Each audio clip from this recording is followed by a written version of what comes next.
Olá, turma. Como é que vai vocês? Tudo bem?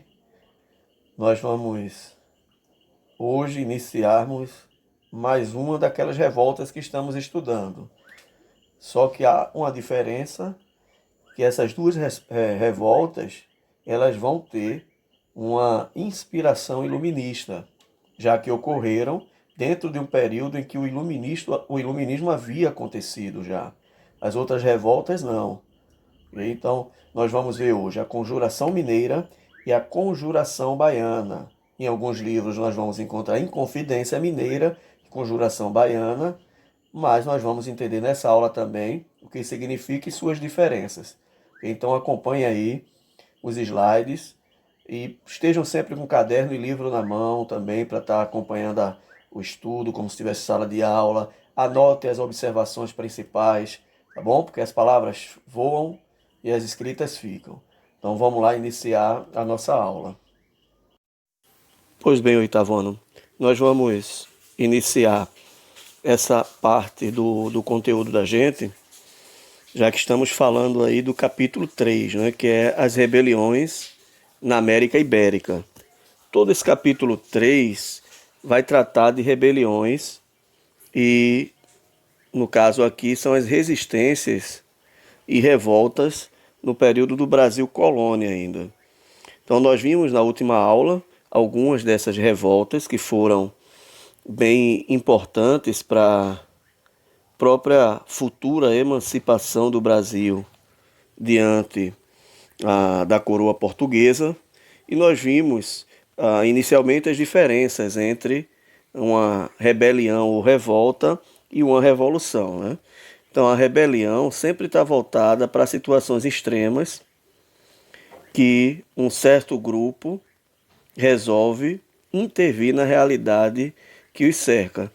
Então a rebelião ou a revolta é algo muito mais regional, tá, do que de um âmbito mais nacional, diferente, claro, de uma revolução. A revolução ele tem um caráter muito mais profundo, há uma mudança profunda, uma transformação profunda na sociedade e que altera a própria estrutura social, certo? Como foi o caso da Revolução Francesa e da independência dos Estados Unidos, que pode ser chamada também independência das 13 colônias ou Revolução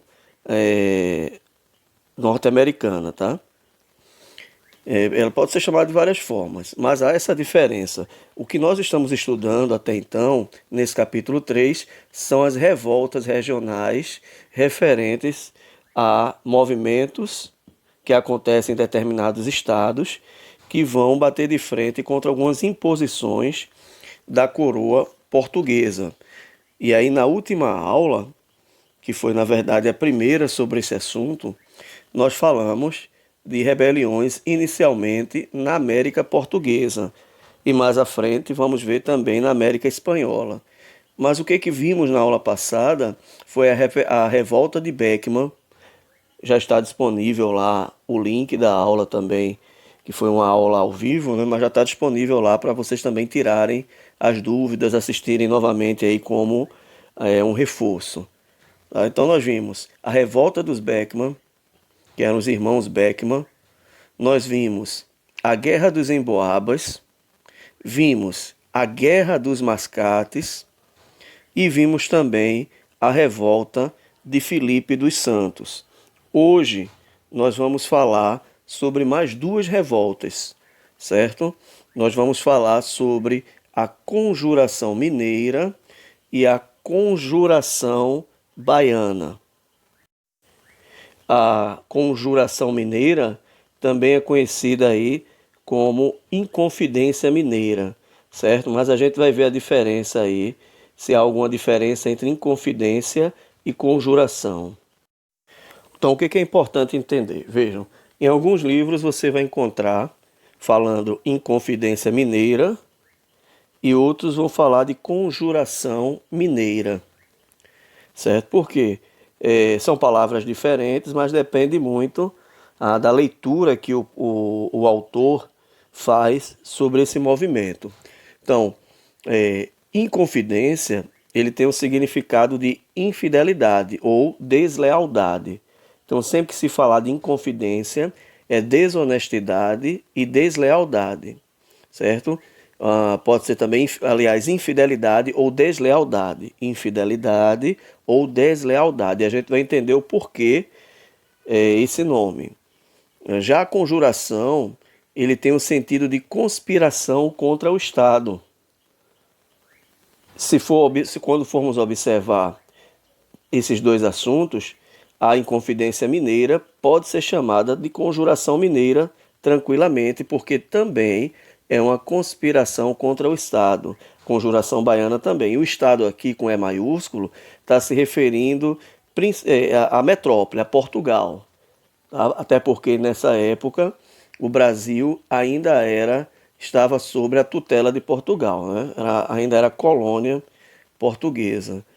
Então, todos os dois significados, eles cabem muito bem, tanto para um quanto para outro, já que é um movimento contra a metrópole colonizadora, né, que é Portugal, ok? Então, dito esses significados, eu até sugiro também que vocês anotem, voltem um pouco, anotem o que eu falei, a diferença de inconfidência para conjuração, tá? Só lembrando que inconfidência significa infidelidade, ou também deslealdade. Conjuração, ela tem um significado aí de uma conspiração contra o Estado. Então vamos lá, a gente vai iniciar falando sobre a Inconfidência Mineira ou Conjuração Mineira e depois falaremos sobre a Conjuração Baiana. Só para vocês entenderem aqui, ó, eu botei como movimentos de libertação colonial. A libertação não do Brasil, mas de uma região. Por isso que pode ser chamado de uma revolta, de um momento de rebeldia, de uma rebelião, ok? Foi preferido botar nesses dois aqui, Inconfidência e Conjuração, e vocês vão entender melhor o porquê. Então a parte verde aí é a Inconfidência Mineira, mas vamos passar a partir de agora a chamar de Conjuração Mineira, já que no livro está assim, certo? Então a parte verde é a Conjuração Mineira, que é a parte aqui, ó, Conjuração Mineira, e a parte roxa é a Conjuração Baiana. São dois movimentos de libertação colonial, a tentativa de todo jeito de se libertar do peso que Portugal estava exercendo para essas duas capitanias. Então, olha só, pessoal, eu coloquei aqui que no final do século XVIII, estamos falando aí de 1789, o Brasil ainda era colônia de Portugal e sofria com os abusos políticos e com a cobrança de altas taxas e impostos. Além disso, a metrópole havia decretado uma série de leis que prejudicavam o desenvolvimento industrial e comercial do Brasil. Então esse é o momento da Conjuração Mineira em que a quantidade de ouro, de jazidas de ouro que o povo e que o Estado, Minas Gerais tinha, né, nas suas minas, já estavam bem esgotados. E o que acontece? O governo português já havia definido aí uma cobrança de 100 arrobas anuais por meio dos chamados quintos. No livro de vocês tem falando também que é o quintos, né? Que é um tipo de imposto.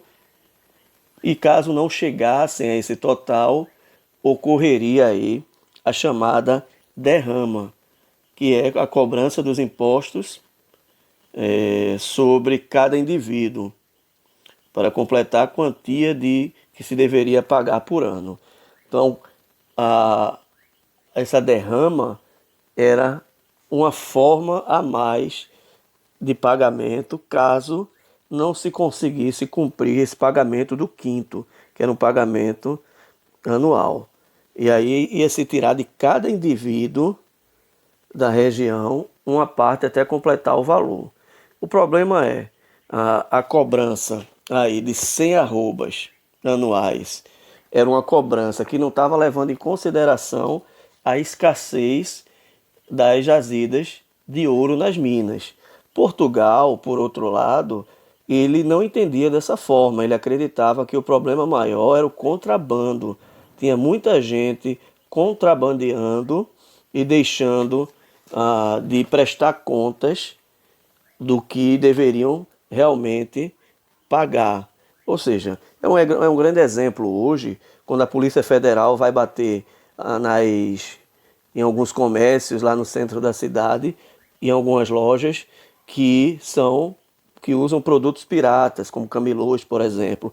Eles não pagam impostos, sonegam, há também lojas sonegam, né? Há também uma forma de contrabando que eles fazem para desviar a, da Polícia Federal. Então a polícia faz as investigações e descobre que estão deixando de pagar os impostos corretos pelas mercadorias que entram no país, certo? Então os portugueses tinham certeza que o motivo da falta de ouro não era o motivo de não se conseguir pagar as 100 arrobas. Na verdade, estava havendo aí um comércio clandestino e Portugal, muito ligado nisso, começou a apertar mais o cerco. Mas aqueles que estavam presentes diziam que estavam sendo prejudicados e realmente, por causa de alguns, a maioria estava pagando. E aí começa aí os descontentamentos referente a essa cobrança altíssima de imposto que tinha que se pagar anualmente.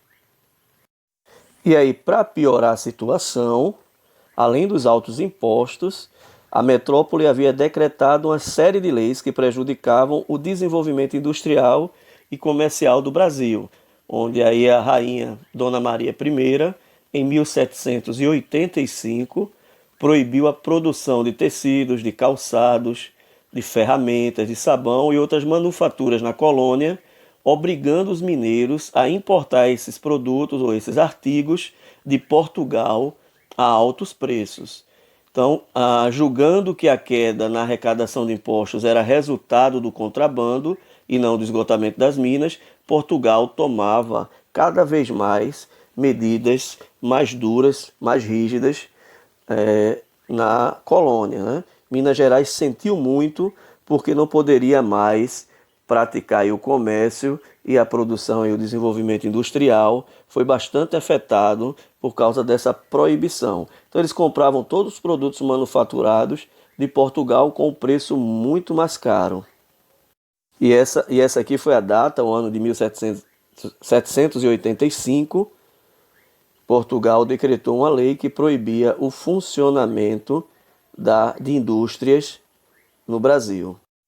Então, falando ainda sobre o quinto, nesse período era grande a extração de ouro, principalmente na região de Minas Gerais.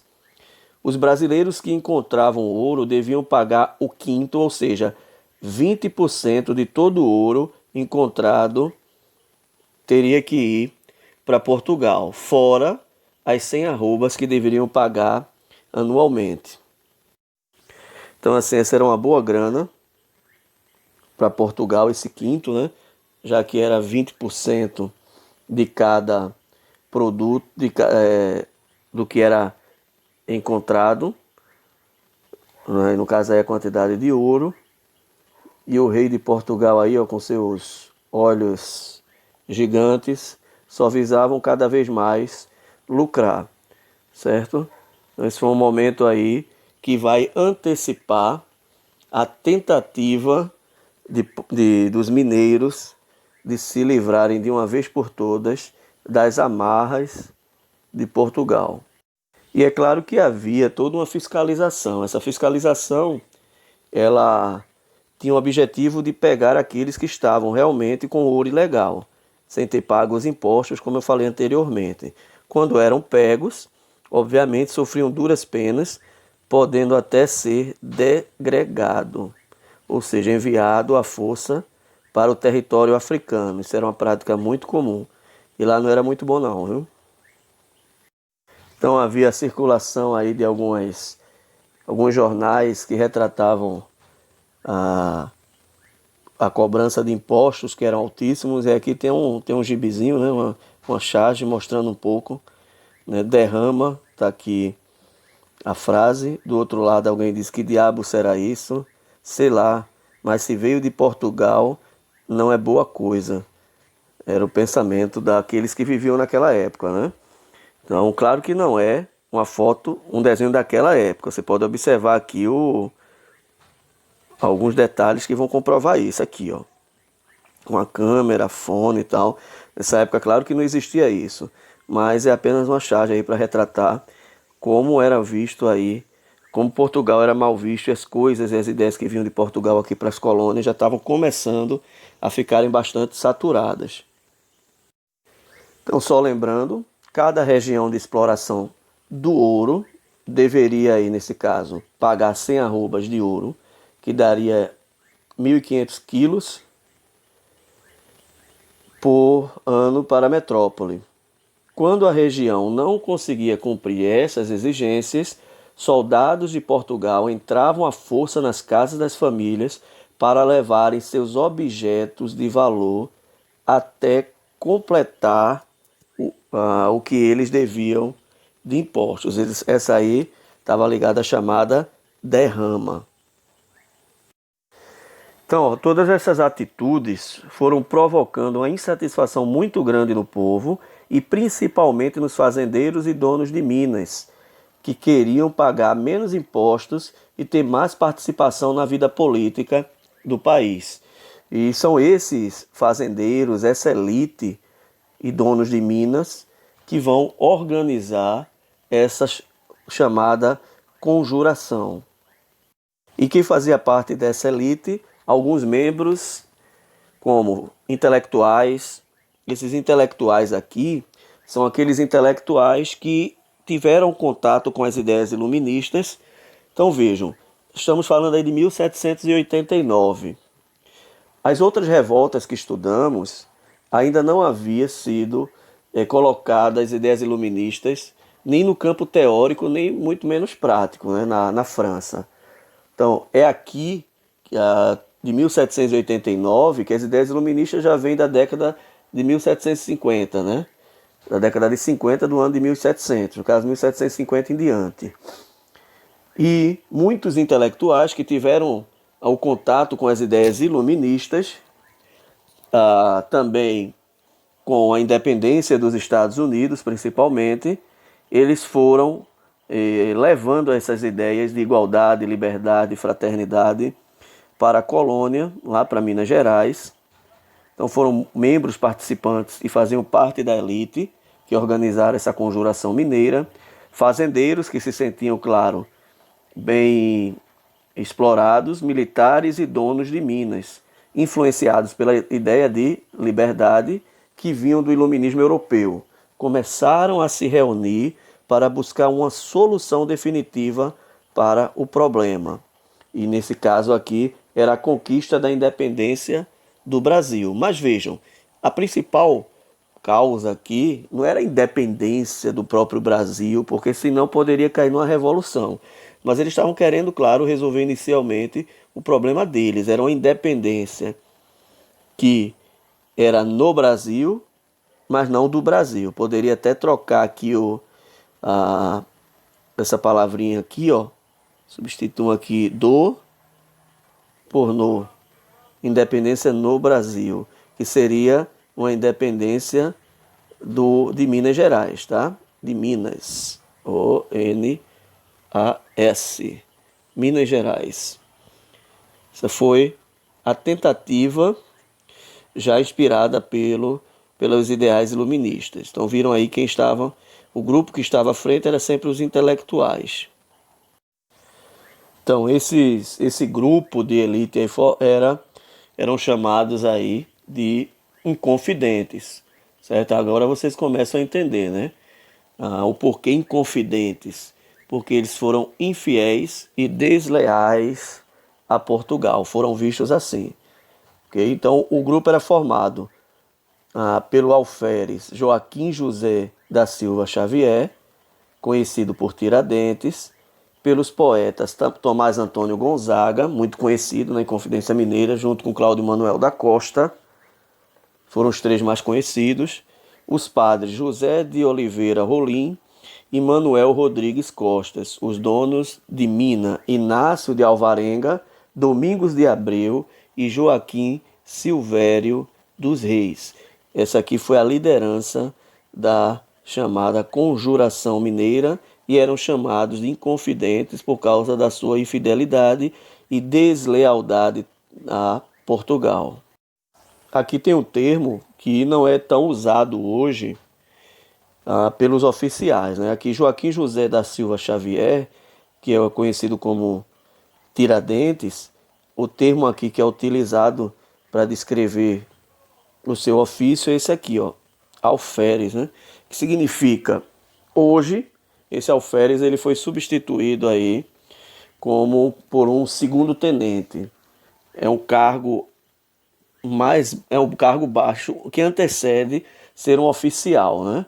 Então, Joaquim José da Silva Xavier fazia parte do exército e ele era um segundo tenente. Então observe que também ele é chamado de inconfidente por ter traído aí a confiança de Portugal. Mas o que de fato essa turma toda aí da elite queriam com Portugal? Eles queriam nada mais, nada menos do que instaurar uma república mineira com sede em São João del Rei. Queriam criar uma universidade em Vila Rica e tornar o serviço militar obrigatório e apoiar a industrialização. Então vejam que são pontos em comuns entre eles, ok? Então queriam instaurar uma república, acabando aí com a monarquia. Eles queriam também uma universidade. Essa universidade era para que eles pudessem realmente, ao invés de mandar seus filhos estudarem na França e em outros países da Europa, estudassem, fizessem um nível superior no próprio país, no Brasil, no caso, né? Então o iluminismo, se você queria aprender sobre o iluminismo, só quem sabia era quem de fato ou tivesse viajado para a França ou os Estados Unidos, né? Ou então tivesse feito um nível superior. Então essa era uma das exigências para não precisar mais saírem do país para estudarem. E tornar aí o serviço militar obrigatório e apoiar também a industrialização, já que Portugal tinha proibido aos produtos manufaturados serem vendidos pela própria colônia. Então, lembram que nós estudamos ano passado muito sobre pacto colonial? Isso aqui tudo está acontecendo numa tentativa de quebrar e acabar com esse pacto colonial, que era essa relação de monopólio com a própria metrópole, que era, nesse caso, Portugal. Então observem também outro fato importante, gente. Essa revolta todinha, eles não queriam, a elite, acabar com a escravidão. Então o grupo não possuía uma posição definida, é claro, mas eles chegaram a definir até uma nova bandeira para o Brasil. Ela seria composta por um triângulo vermelho com um fundo branco, com a inspiração em latim, libertas quae sara também, liberdade ainda que tardia, ou seja, a liberdade sobre aí a colônia, sobre o colonizador, a metrópole que era Portugal. Então, claro, sobre a respeito da escravidão, não era muito do interesse desses inconfidentes libertarem os escravos. O objetivo mais deles aí era de resgatar a propriedade e a autonomia da própria capitania, do que para realizar transformações mais profundas de organização social. Então seria uma transformação profunda, acabar com a escravidão, mas eles tinham muitas propriedades. Esses senhores de terras aí tinham suas terras, seu latifúndio, né? E eles precisavam da mão de obra escrava. Então era algo que eles não queriam, era que se libertasse os escravos. Essa é a proposta aqui da bandeira, ó, a mudança da bandeira para mim muito feia, muito sem graça, mas Essa era a proposta aí da substituição da bandeira por esses inconfidentes. E aqui está a liderança, né, econômica e cultural das Minas Gerais, temerosa por seu patrimônio, diante da derrama, que era essa cobrança a mais, que entrava na casa dos indivíduos levando a propriedade, vários bens para completar o imposto que era pago, que Portugal queria, encontrou aí no rompimento com Portugal a solução mais segura. Então aqui, deixa eu só pegar aqui esse lado aqui, tá Joaquim José da Silva Xavier, conhecido como Tiradentes, Tomás Antônio Gonzaga aqui, Cláudio Manuel da Costa, aqui o tenente Paulo Freire, esse cidadão aqui eu não consegui identificar não. Mas esses foram os responsáveis aí, intelectuais e lideranças responsáveis por essa inconfidência, ou, como chamamos, preferimos chamar, Conjuração Mineira. Aqui é importante, só um detalhe, Tiradentes em alguns livros, na maioria dos livros na verdade, era colocado aqui como um cidadão que tivesse barba. Supor que isso aqui é uma barba, aqui o bigode, pronto. Como se ele fosse barbudo. Mas na verdade ele não tinha barba, até porque ele era um oficial e não era permitido. E mesmo preso também não era, ele tinha que estar com a barba feita, porque por causa de piolhos e outros problemas que poderiam passar aí para outras pessoas. Então mesmo preso eles faziam a barba deles. Então ele não tinha barba como mostram alguns livros, a maioria dos livros até então.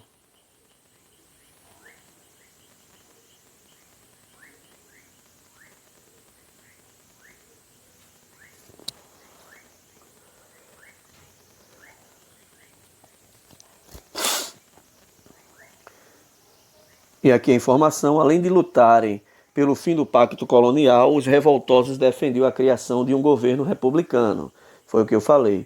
E queriam mais, queriam também o estabelecimento de uma carta constitucional parecida com a dos Estados Unidos. Vejam como eles estavam inspirados nas ideias iluministas e na independência dos Estados Unidos. Uma carta constitucional com seus direitos e deveres, a ideia de liberdade, igualdade e fraternidade, como a gente viu na Carta Constitucional nos Estados Unidos. Minas Gerais seria uma região livre, com sua capital em São João del Rei.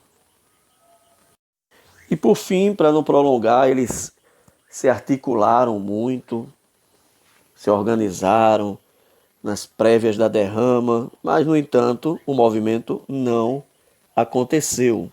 Por quê? Porque Joaquim Silvério dos Reis, que era um dos componentes, delatou a conspiração ao governador em troca de perdão das suas dívidas. Esse é o covarde, esse é aquele que fez com que todo o plano desse por água abaixo. Então ele, recebendo essa proposta de perdão de dívidas, ele vai entregar toda a rebelião. Isso é mais ou menos aqui, a foto do cabra, Joaquim Silvério dos Reis. Esse indivíduo aí que atrapalhou todo o meio de campo da Conjuração Mineira. E aí o que aconteceu? O governador de Minas Gerais, o Visconde de Barbacena, mandou prender cada um dos denunciados. Essa é uma pintura aqui que retrata o Visconde de Barbacena, aí, todo chique, requintado e tal. Né? Tinha muito poder, ele era um governante, claro. A maioria dos envolvidos foram condenados aí ao degredo na África. Foram expulsos da colônia do Brasil e foram viver seu resto da vida lá na África. Tiradentes, que assumiu integralmente as acusações, foi condenado à morte. Que os presos viajavam aí ao Rio de Janeiro e em seguida para a África. Tiradentes preso pela Guarda Real no Rio de Janeiro, sendo ele condenado à morte. Aqui está o momento aqui do seu julgamento. E o que que aconteceu com o Tiradentes aí, ó, depois daquele entregão lá, aquele cabo que entregou a, a tentativa de conjuração de liberdade, né, de instituição de uma república baseada nas ideias iluministas. Tiradentes foi enforcado e depois esquartejado, e as partes do seu corpo foram expostas na cidade vizinha, não apenas enforcado, mas também esquartejado. Era uma prática muito comum que nós vimos em rebeliões anteriores, para que servisse de exemplo a colônia não bater de frente aí contra a metrópole portuguesa. E aqui está aquela foto que eu falei para vocês, ó, ele de barba. Quem fez isso aí não tinha um conhecimento da micro-história, né? E imaginou ele com essa barba grande. E alguns iam dizer, mas também ele foi preso, né? Então, quando preso, a barba cresceu. Mas como eu falei, lá na prisão mesmo, não era permitido barba grande por causa de carrapatos, de piolhos e outras doenças.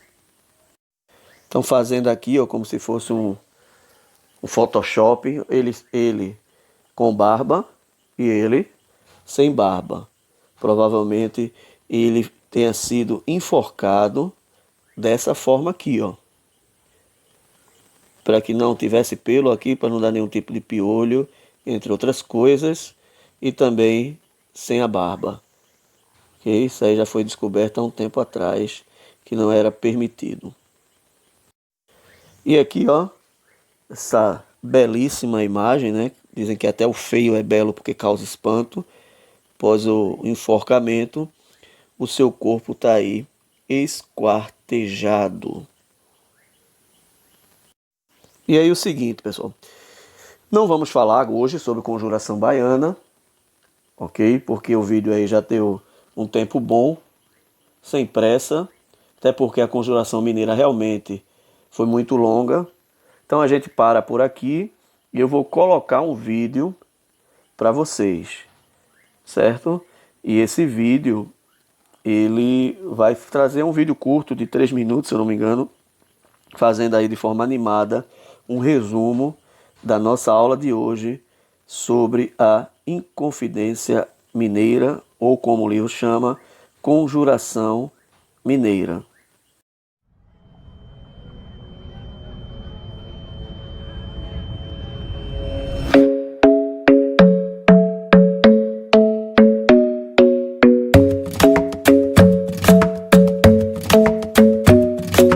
Club isn't the best place to find the lovers, so the bar is where I go. Me and my friends at the table doing shots, tripping fast, and then we talk slow. And you come over and start up a conversation with just me, and trust me, I'll give it a chance. Now take my hand, stop it, and the man on the jukebox, and then we start to dance. And now I'm singing like, girl, you know I want your love. Your love was handmade for somebody like me. Come on now, follow my lead. I may be crazy, don't mind me. Say, boy, let's not talk too much. Grab on my waist and put that body on me. Come on now, follow my lead. Come on now, follow my lead. I'm in love with the shape of you. We push and pull like a magnet do. Although my heart is falling too. I'm in love with your body. And last night you were in my room. And now my bedsheets smell like you. Every day discovering something brand new. Well, I'm in love with your body. I'm in love with your body. I'm in love with your body. I'm in love with your body. Every day discovering something brand new. I'm in love with the shape of you. When we came, we let the story begin. We're going out on our first date. You and me are thrifty, so go all you can eat. Fill up your bag and I fill up the plate. We talk for hours and hours about the sweet and the sour, and how your family's doing okay. And leaving, getting a taxi, kissing the backseat, tell the driver make the radio play. And I'm singing like, girl, you know I want your love. Your love was handmade for somebody like me. Come on now, follow my lead. I may be crazy, don't mind me. Say, boy, let's not talk too much. Grab on my waist and put that body on. Pois bem, turma, terminamos aí mais uma aula. Espero que vocês tenham compreendido Não assistam apenas uma vez, assistam várias vezes, leiam um livro, que é muito importante, porque também é muita informação. Nós vamos até o fim do ano que vamos ter informações sobre revoltas, né, no Brasil Colônia e no Brasil Império, é muita coisa, certo? Então é bom a gente estar entendendo a ideia central de cada um, que é a tentativa aí de quebrar, de acabar com esse pacto colonial que prende tanto as colônias ao seu colonizador. Então o que, é que eu vou deixar para vocês como atividade? Preste atenção. Na página 57 de vocês, tem o texto chamado Trabalhando com Documentos. Vocês vão ler esses textos, só que vocês não vão responder no caderno. Eu vou montar essa atividade no plural, na plataforma plural. Tá? Eu não vou escrever o texto, claro que tá. Vocês vão ler o texto no livro e as perguntas que tem embaixo, que é a primeira, segunda, terceira, quarta e quinta da página 57, essas questões eu vou escrever na plataforma para serem respondidas na plataforma, certo? Então, daqui para amanhã eu estou botando esse texto, certo? Aliás, essa atividade.